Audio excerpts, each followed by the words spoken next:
Mae'n wir deud fod 2020 wedi bod yn flwyddyn heriol iawn i ni gyd, a hynny am resymau amlwg.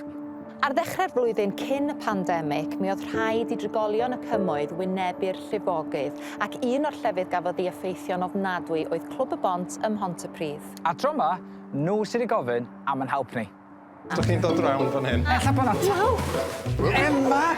Be ti'n neud? Go, go, go, go, go! Dos! 5,000 o bunna sydd yn y pot, dim mwy, dim llai. Ac i gwblhau y prosiect yma, mi fydd angen llwyth o wirfoddolwyr yna ni. Nas. Ti'n licio peintio? Sgynnoch chi hanesion? Oes. Yn weddus i efo? Na, o'n i'n ama bod fi wedi nabod chi.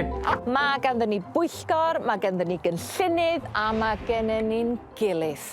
Be all fynd o'i le yma chi? Croeso i prosiect 5,000.